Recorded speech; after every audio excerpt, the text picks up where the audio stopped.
सम्यक अभियान के तत्वाधान में आयोजित यह सम्यक यात्रा जिन सम्यक गीत हमारे पूरे सम्यक अभियान का जो हमारा उद्देश्य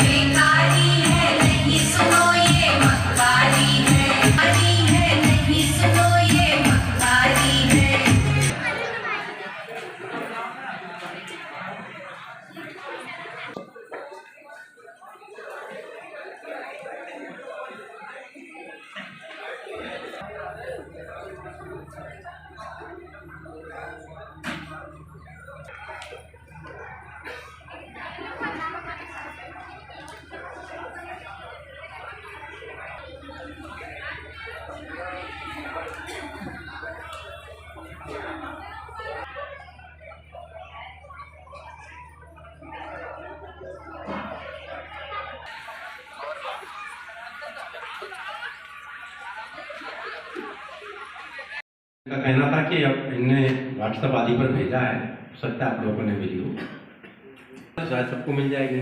अब आजकल क्या करें, इलेक्ट्रॉनिक मीडिया का ज़माना हो गया और उसका एक कारण और भी है कि मैंने शिक्षित वर्ग के लिए मतलब शिक्षा के उसमें हमने दिया था कि किस किस कोर्स के बाद में किस किस प्रकार का कोर्स करने से प्लेसमेंट की संभावनाएं ज़्यादा रहेंगी। उसमें भी इन्हीं बिंदुओं पर ज़्यादा प्रकाश डाला गया था। और तीसरी किताब थी उत्कर्ष पथ, जिसमें भिन्न भिन्न प्रकार के courses, professional courses, traditional courses और रोजगारी की समस्या मेरे सामने बड़ी विचित्र स्थिति से आने लगी। मैं युवाओं से बात करता कि बताइए किस कारण से इतनी बेरोजगारी बढ़ी, आप लोग क्या समझते हैं। तो मुझे ऐसा लगा कि बेरोजगारी जो है प्राइवेटाइजेशन बहुत ज़्यादा हो रहा है, इसके कारण बेरोजगारी बढ़ रही है। इतने पद खाली है फिर भी नौकरी नहीं निकल रही है, वैकेंसी नहीं निकल रही है, आदि बातें जो अन्य नेता लोग करते हैं। वो लोग शिक्षित वर्ग के बेरोजगार भी वही बात कर रहे हैं, जबकि वो इस क्षेत्र में दक्षता योग्यता हासिल कर चुके हैं, सही बातों पर जा सकते हैं। तो मैंने इसका पता लगाने का प्रयास किया कि आखिर हालात क्यों ऐसे बने, इतनी दिक्कतें क्यों आ गई। पूरी थी 40 लोगों की, लेकिन लगातार रिटायर होते चले गए, 28 कम हो गए, 12 से काम लेना पड़ता है। मैं इससे संतुष्ट नहीं हुआ इस जवाब से। जैसे कि आप सब पत्रकार बंधु हैं, मैं भी पत्रकार ही हूँ। बोले देखते हैं कि 3 साल तक अगर कोई विरोध नहीं हुआ तो हम सबकी 65 कर देंगे।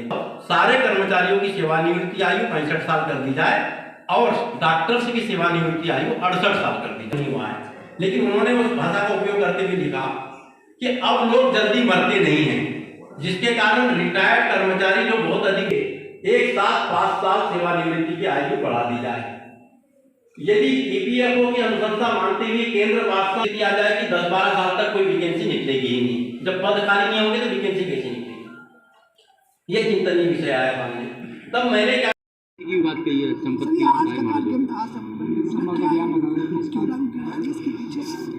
सम्यक अभियान नव क्रांति की दिशा में बढ़ने वाला अभियान है।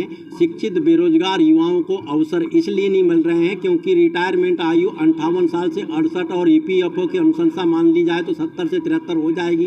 पद खाली नहीं होंगे तो इन्हें नियुक्ति कैसी मिलेगी। हमने 31 जुलाई 2024 में आंकड़े निकाले। यदि 58 साल सेवानिवृत्ति आयु लागू की जाती है तो 5,30,000 युवाओं को सम्मानजनक सरकारी नौकरी मिल सकती है। इसी प्रकार सरकारी नौकरियों पर भार इसलिए बहुत ज़्यादा है क्योंकि निजी क्षेत्र में कार्यरत कर्मचारियों के लिए न्यूनतम वेतन अधिनियम नहीं बना है। हम न्यूनतम वेतन अधिनियम लागू करके सरकारी और निजी क्षेत्र की वेतन विसंगति को दूर करते हुए समान वेतन की बात पर आगे बढ़ रहे हैं। तीसरी बात यह है कि आउटसोर्सिंग प्रणाली से 9,80,000 सरकारी पदों पर भी नियुक्तियां की जा चुकी है। प्राइवेट सेक्टर में 90% पद आउटसोर्सिंग से भरे जा चुके हैं।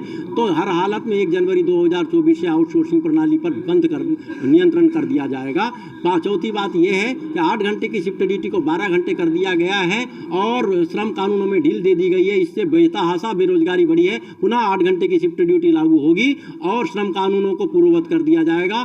और आखिरी बात यह है हमारी कि आबादी के अनुपात में आरक्षण हो और अधिकतम अंक अधिकारी परीक्षा में लाने वाले जो हैं उनको 10% एक्सीलेंस कैटेगरी के तहत आरक्षण दे दिया जाए। इससे समानता का स्तर बन जाएगा। और आखिरी बात मेरी जाती है, राजा महाराजाओं ने कोविनेंट मर्जर एग्रीमेंट का उल्लंघन करते हुए राजमहलों में बने रहने का अधिकार प्राप्त कर लिया है, जबकि वे राजघरानों में राजमहलों में नहीं रह सकते। राजमहल और किले आर्कियोलॉजिकल इंपॉर्टेंसी के हैं, उन्हें पुरातत्व विभाग में दे देना चाहिए। और इसी प्रकार उन्होंने बहुत सारे प्राइवेट ट्रस्ट और पब्लिक ट्रस्ट बना के संपत्ति अपने पास में रख लिया है। उनके संपत्ति का पुनर्मूल्यांकन करते हुए उनकी सारी संपत्ति को सरकारी करते हुए उस सरकारी संपत्ति करने के बाद उसको बेचने से जो राशि प्राप्त हो उससे पूरे राज्य में industry centric community farming develop करके फूड प्रोसेसिंग इंडस्ट्री की चयन स्थापित कर पूरे राज्य को विश्व स्तरीय फूड प्रोसेसिंग इंडस्ट्री का जोन बना दिया जाए। इससे हमारे शिक्षित वर्ग के बेरोजगारों को नौकरी मिलने लगेगी और यह राज्य नवक्रांति की ओर अग्रसर हो जाएगा।